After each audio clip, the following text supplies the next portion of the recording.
Good morning and welcome to Lattes and Leaders with Dr. Brad Johnson, best-selling author and accomplished public speaker specializing in education and educational leadership. I am your co-host, Jeremy Johnson, organizational psychology consultant specializing in career coaching, training, and development. Meet us here each week to discuss topics in education and leadership and meet with some of the top education talent and thought partners from across the globe. So grab your latte, sit back, and enjoy a relaxed conversation that will leave you informed and encouraged. Welcome to Lattes and Leaders with Dr. Brad Johnson. And we are very excited to have our very special guest today, Dr. Belinda Reyes.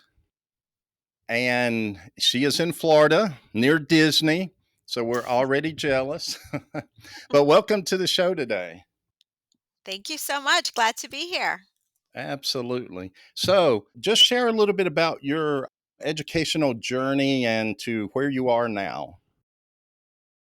Well, right now, I am assistant superintendent for elementary schools in the school district of um, Osceola County, and it's a great place to be. This is my hometown away from home. We moved from Puerto Rico when I was in fifth grade, and so this is the district that welcomed me, and this is where I went through elementary, middle, and high school. From high school, I worked as a media clerk in a local elementary school. I went to school. I became actually a high school teacher. I then moved to middle school. I went to elementary. I became an elementary principal and was one for 7 years. I had the opportunity to open a new school. I worked in Title I schools. And so that put me in a great place to become executive area director in at the time, newly formed Minority Achievement Office in actually the school district of Orange County Public Schools. I then became executive area director of the North Learning Community, which meant that I supervised principals K to 12. So I had elementaries, middles, and high schools. And I had just this unique opportunity to come back home to Osceola to become the executive director of Multicultural Education.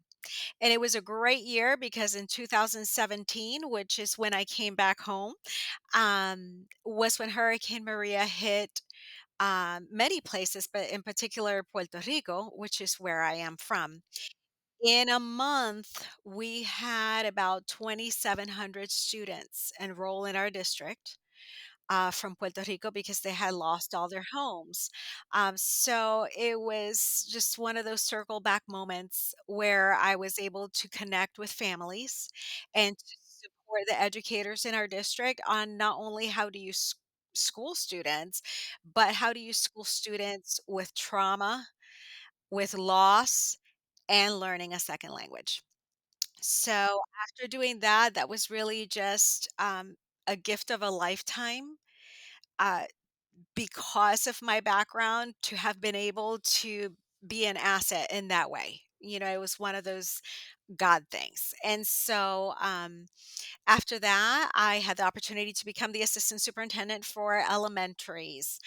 So this year I have 20 schools. The last 3 years, I've had 26 schools that I supervise and support. Oh, very nice. Mhm. Often when I ask a leader now if they've been through like Mm. challenging times, most people say COVID, but you have a hurricane too. How what was like the most challenging you think about that situation? And what do you think your like leadership skills were that helped you work through that probably the best? Mhm. I would say the most difficult had very little to do with the hurricane or the students. What was most difficult is when we have a faculty, a district full of successful adults who have been successful in doing things a certain way, but now the variable of the needs of the students changes. It changes in a month, and it changes in large quantities and portions. It is difficult to mold and amend and all of a sudden relearn some things that we had a workshop 15 years ago, but we didn't have truly the population to implement full force. And all of a sudden, it's just so much more than standards and benchmarks. Mm, Now we have all these other variables. So I would say the challenge was more supporting the adults, believe it or not, than it was supporting the kids. mm, Because as district leaders and even as a principal, we're not personally teaching these children. And to me, the person closest to the children wins. That's mhm. the person that gets the most. That's the person that gets it first because they're with the children. So I would say that the most difficult task was really to understand the needs of the adults and really very quickly, in my sense, because I had just transferred to a new district at the time, was understanding the thought process and the needs of the adults to be able to react and plan forward with this new challenge. My favorite thing that just popped out of what you were sharing is that the people closest to the students come first. Mm, And I absolutely love that. And that is definitely my philosophy. I struggle at times or have, especially administrators, not many, but some that, give pushback. And we always hear the cliche that it's all about the students. And they are the most important, but the priority is based on what level of leadership you're in. And like you said, in your role, the best thing you can do is to serve those that are working with the students because you don't directly work with them. And I think that's an important concept for leaders to recognize and to place importance or value on if they don't, because it really is, like you said, from a leadership standpoint, the people closest to the students win. They're their priority. So I love that. I think, and that probably was so beneficial in you being able to manage that and survive that situation too. absolutely. And I kudos to them because really shifting a way of thinking to be nimble, flexible, to have the resiliency and the integrity to do that, it takes a lot. So my hat's off to them. So I guess COVID was a piece of cake after that, right? Well, a lot of people name COVID mainly because it's so recent. And it really was, they don't call it a pandemic for nothing, right? It, Right, it right. really impacted the entire world. Um, but I think even with COVID, as hard as COVID was, and sometimes when I sit back and reflect, COVID was hard, but coming back from COVID was harder. Hmm. And so I don't think COVID itself was the hardest part. We've always had kids that needed more. We've always had kids that were not at grade level. We've always had some kids that were above grade level, right? Um, but I think what was difficult was coming back from COVID. How do we adapt? How do we take what we learned from COVID? Because COVID was devastating in many ways, but it taught us many things. How do we not try to go back to the way things were when all along the way things weren't meeting the needs of all students anyway? Hmm. Right? So, Right. how do we take advantage of this hardship, of this difficult world moment, and learn something from it so that we can make education better? I think that's the challenge, to get Right. people to get out of option A, B, or C, right? For every problem, let's look at option A, B, or C. But the challenge is, let's get to the fourth option. Hmm. That one that's not too far off, but just a little bit past what everybody else is doing. Hmm. How can we get to that? Because that's where the positive change lies. I like that. Mhm. Very good. I always say you really leadership isn't true leadership until it's tested in the storm. So you've been through a few storms, so we can definitely say you're battle tested. So look forward to you sharing some nuggets with us later on. But for right now, what do you think? Especially think of going through those two events. Mhm. What do you see as probably the most important characteristic, or maybe two or three characteristics of a leader in working through those any challenging situation, really? Above all else, know your why, right? I think it's really important for us to know what we're striving for and why do we want to achieve it, because that's our drive. That's what will get us through challenging times. I truly believe that it is flexibility and Mm, resiliency that will get us through anything.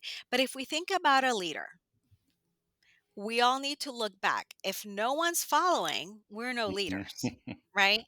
Right, So, how do we rally around a people that may have some things in common and some things not so much in common?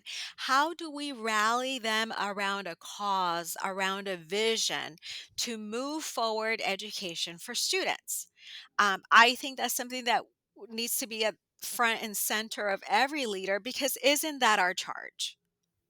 We personally, there's no leader, there's no Superman. Superheroes right. are not in school systems, because superheroes work alone, maybe with a sidekick.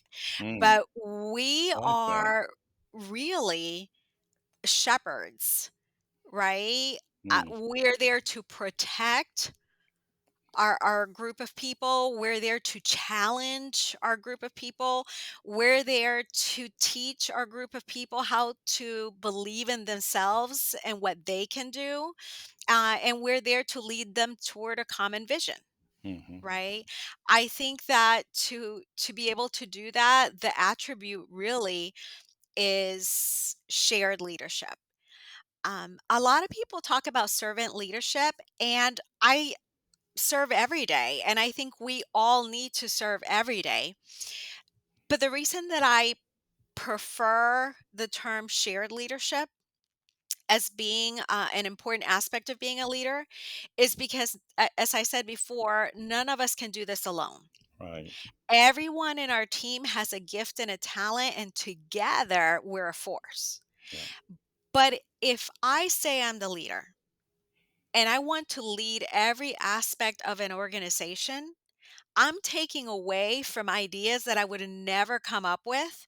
I'm taking away from people's spirit of giving of their time and efforts.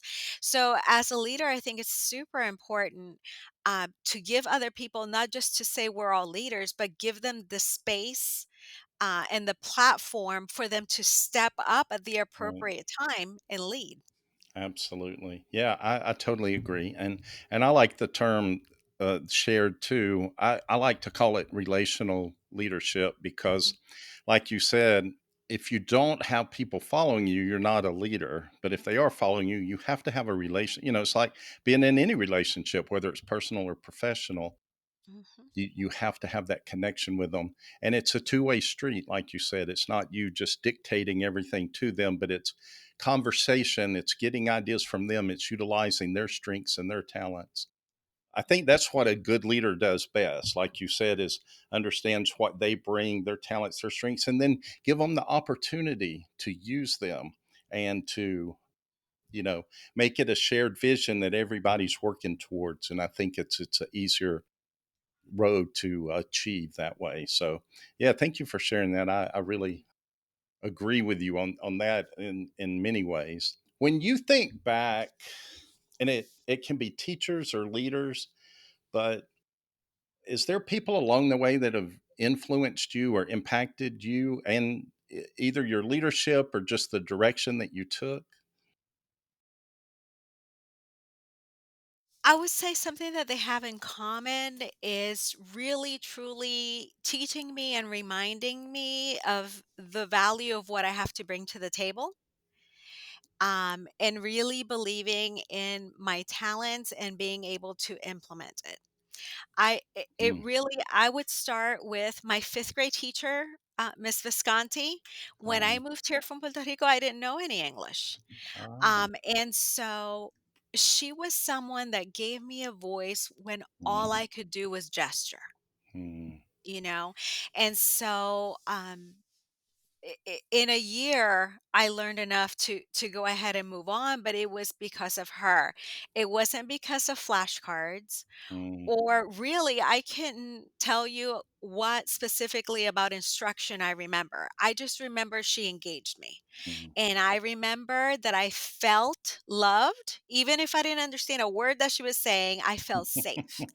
And so I think that has gone a long way. As I went through school, in middle school and high school, particularly, uh, Miss Denise L. Arpera was my favorite English teacher, and she challenged me. And we had these classroom arguments, and we had to really put out what's my evidence for believing as I do. And she had great expectations of mm, me.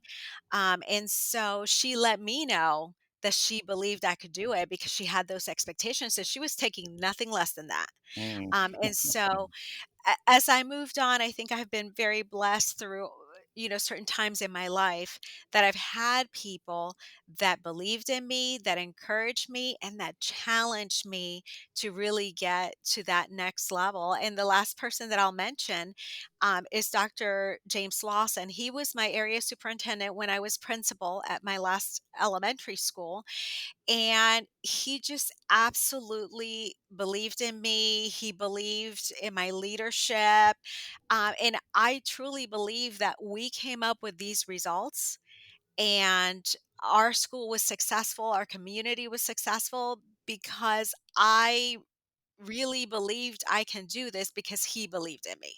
mm, And so that's something that I really work on as I supervise myself principals as assistant superintendent, is to believe in people, to give them space, not only to work on what they're really good at and grow that, but also give them the space to try something, and it's okay if they trip and fall. mhm.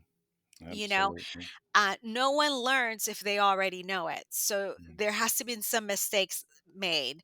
I think the key for me as their support is to ensure it's like bouncing balls, right? The glass ones have to stay up all the time. They can't mm. fall. But the rubber ones, we could play with those. So that's really how I view how to support principals. I think that you hit on something very important about not just focusing on their strengths, but giving them the the space to fail, to fall. I think as adults, we don't like that. We don't like that feeling. We don't want to do that. Because we do see failure such a negative thing, even though we tell students that it's okay, it's part of the process, it's part of learning. And the ironic thing is, children don't really see it as big a deal as we do. I think as adults, we actually put that on them as they Yes. grow older, and then they fear it like we do. But I always like to give the example of the first and the only time I ever went skiing. But I remember the ski instructor telling me, if you don't fall, you're not learning to ski. Hmm. And I thought of that every time I went flying through the air. Hey, I'm learning. But it's true. I wasn't pushing myself, and I took the lessons and I did the bunny slope or the kid slope or whatever most of the day. But that's the reality, was that if I wasn't pushing myself to get better, I was playing it safe or whatever, I wouldn't have, gotten any better. But when I was flying through the air, feet up, everything flying everywhere, then I knew, hey, I'm actually, learning, growing. And it wasn't my thing. And like you said, sometimes you figure that out too, but you wouldn't know otherwise. And so I Mhm. think that is such a good perspective for leaders to have, is to give people the space to fail. Because I think, Mhm. we encourage that with children, and we need to with adults. So that's so Mhm. good. And I love that your fifth grade teacher, Was it that impacted or that you felt that not just safe or that they cared about you, but that they really pushed you to be your best too. I think that's, a lot. I talk so much about relationships, and sometimes people will be like, oh, well, it's more than just warm and fuzzy. And I'm like, well, you don't understand relationship if that's all you think that it is. It's just like when you have children or spouse or something, relationship is sometimes hard work. But when you think of teachers that push and challenge and expect the best, that's an important part of the relationship too. And so, but that's the part that really helps. Just like it kind of motivated you and pushed you and encouraged you to keep trying to try new things, harder things, and to really become your best. And I think that's so important.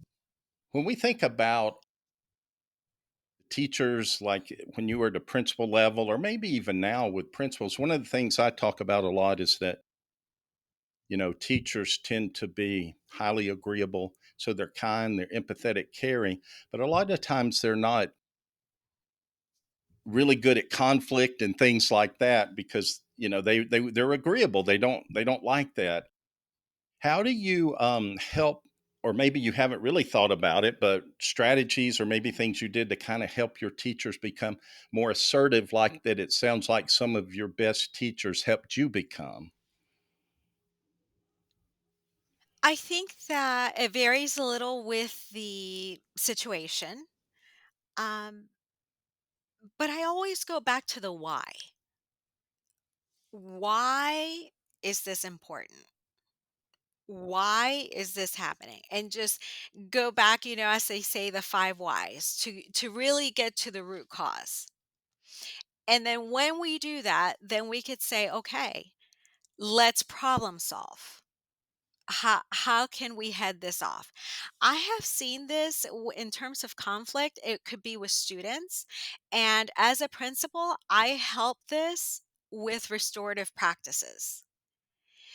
Anytime you remove a student from a room, you cause a fracture in a relationship between the student and their peers and between the student and the teacher.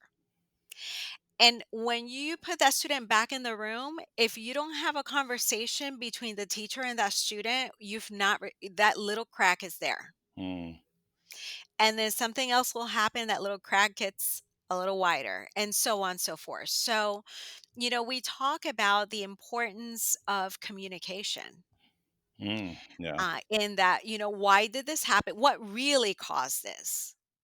Right? Well, I was mad. Yeah, he was mad. Why? What was the root cause? So that way we're really working on a solution for the real problem and right. not a solution for a byproduct of a problem, because I think that's where we spin out of control sometimes. I use that discipline as an example, but the same thing happens between adult relationships. Hmm. Sometimes there's conflict within a team. Sometimes there's conflict within the parent. And so we have to think about things like walk a mile in your shoes. Let's use a little bit of empathy for a minute. And I know we're in our feelings, but let's think about the totality of what's going on and why someone might feel the way that they do. And what's a better way to communicate? Because we cannot control other people. It doesn't matter what title Right. we have Right. zero control. Right. I None. love that. I love that. We You're right. we have the control that someone gives us over them. We do not have any control.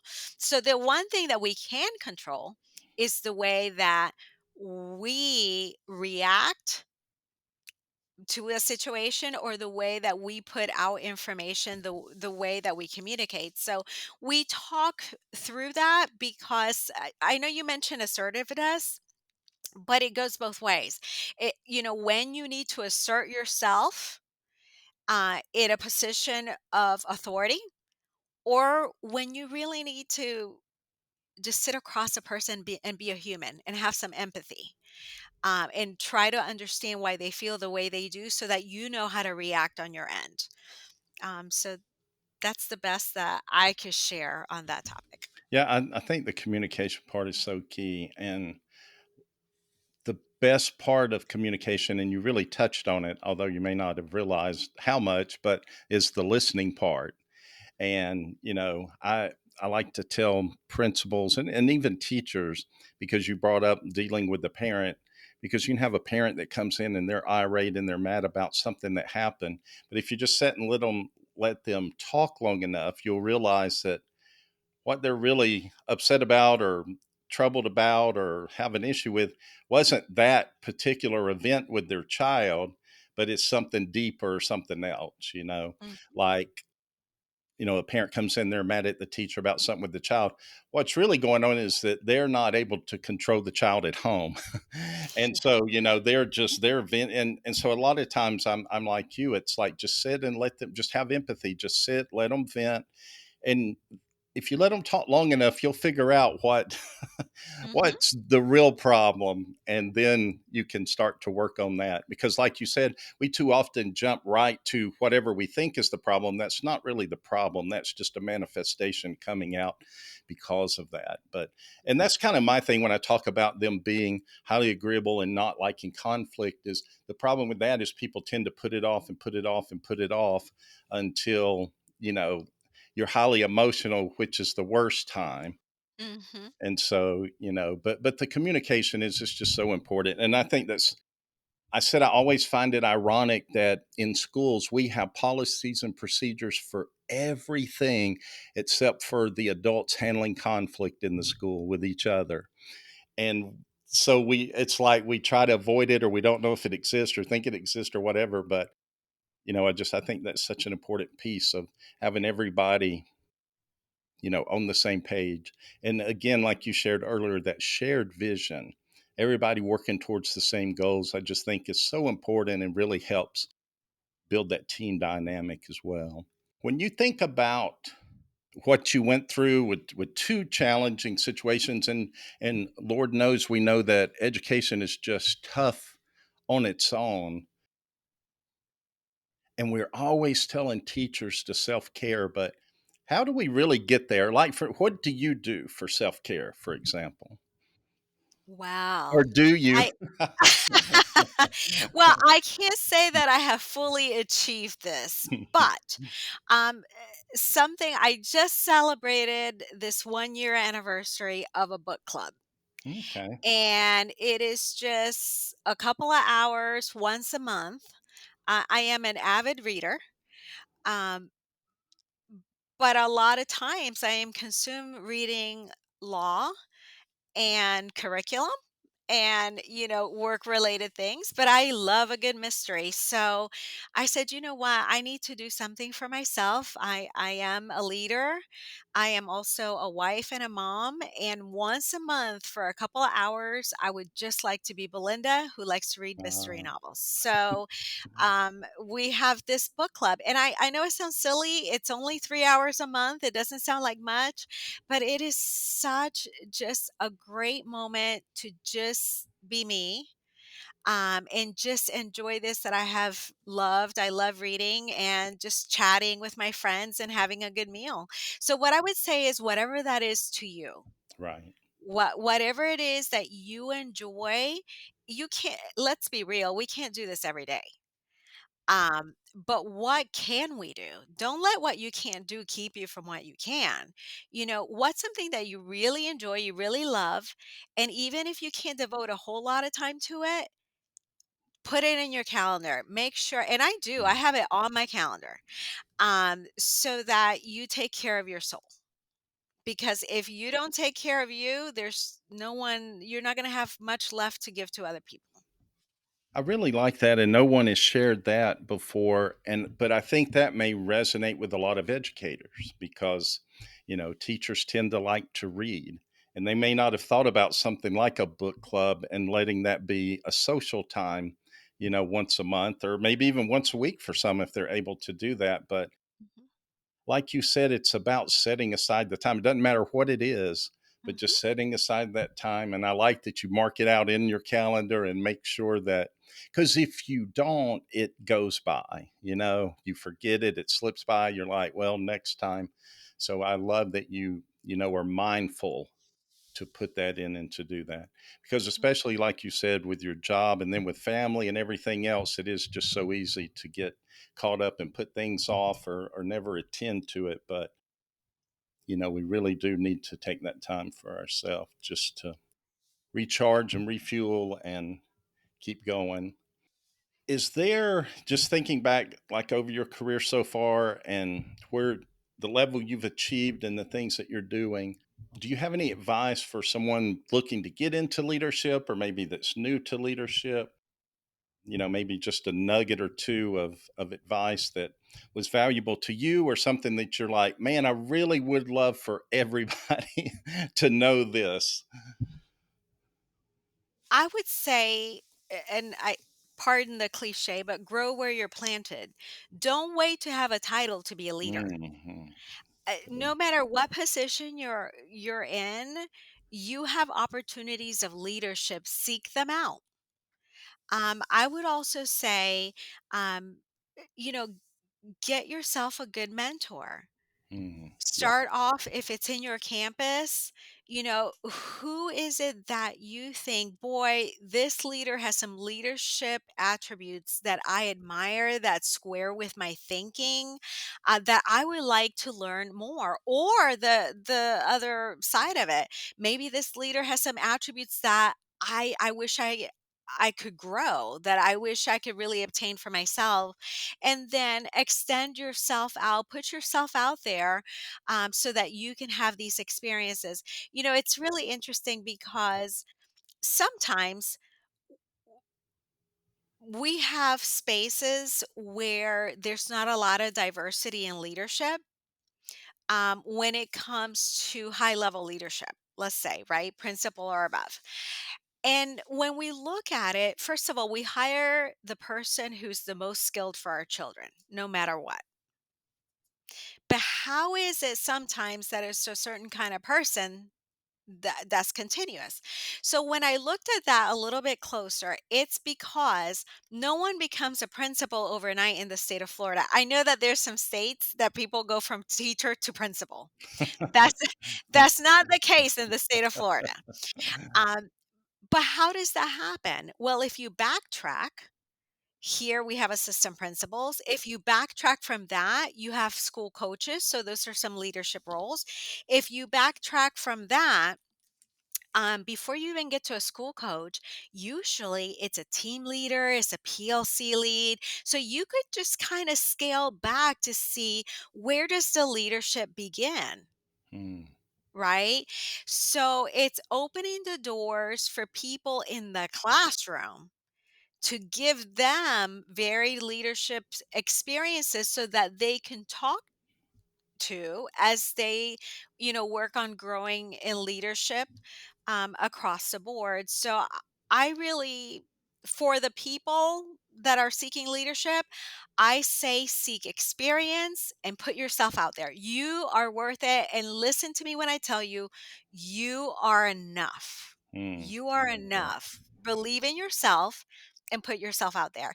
And for current leaders, what I would say is, look a little past the shyness.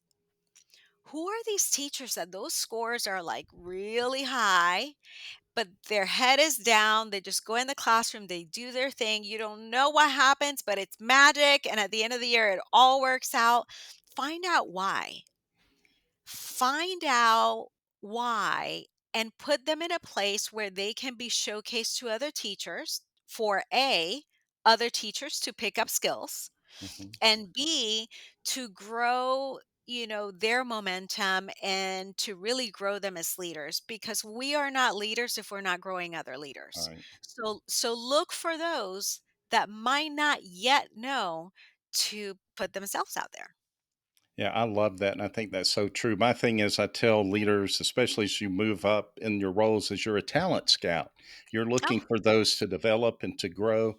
And I've had probably at least three or four people that have been on the podcast so far that have talked about that as a teacher, it was their principal that saw something in them that they didn't see. So you hit that nail right on the head to be looking at what talents they have and the potential that you see in them and help them develop it too.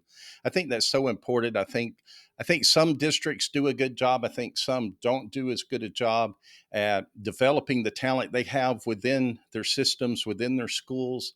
And man, that's a great place to find them. and to nurture Mhm. them and to help them grow and develop and move into these different types of roles, and just keeping that kind of chemistry when you keep people together and in the schools or in the school system.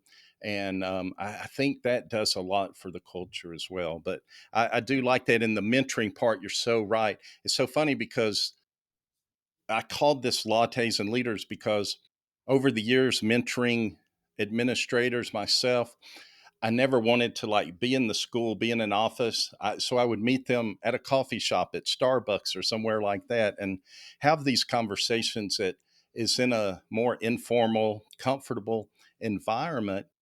But it was all about mentoring, is about, helping them. And I think everybody moving into those roles, or even in those roles, a lot of times it's still good to have someone that you can just bounce ideas off of, vent to if you need to, but just someone that's there that kind of knows what you're going through.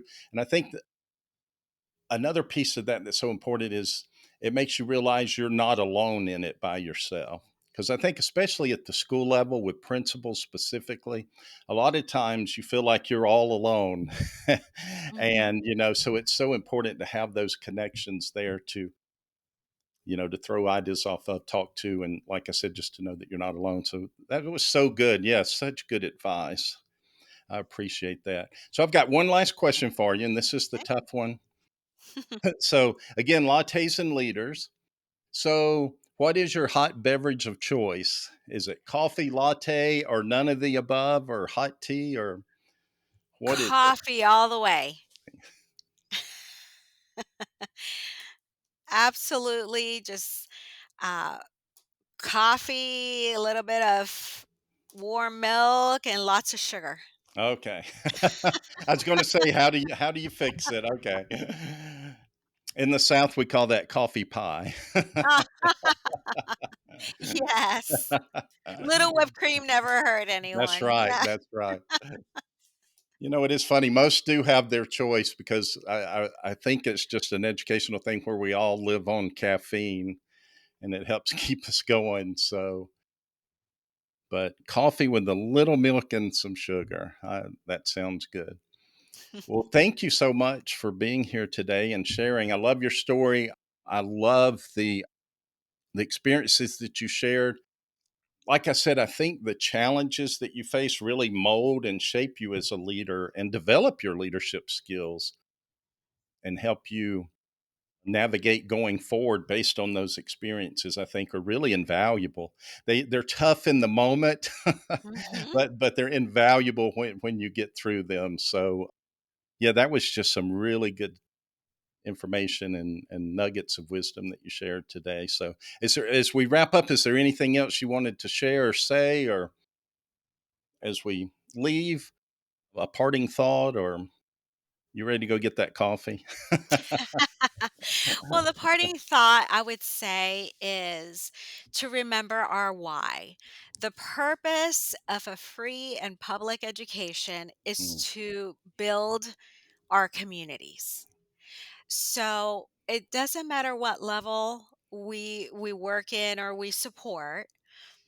It's not even about graduation rate as an isolated point. It is about a lower crime rate, a mm, higher employment rate. yeah. It is about citizen satisfaction. It's about citizen involvement. It's about the communities that we live thriving. Mm, Education occurs not in isolation, but as a support of humanity. yeah. And so, as such, we all have to really understand that data points are important and they are good milestones and measures, but nothing measures the quality of an education than the community in which it supports. I love that. That was excellent. And you're so right. Yeah, that's the bottom line.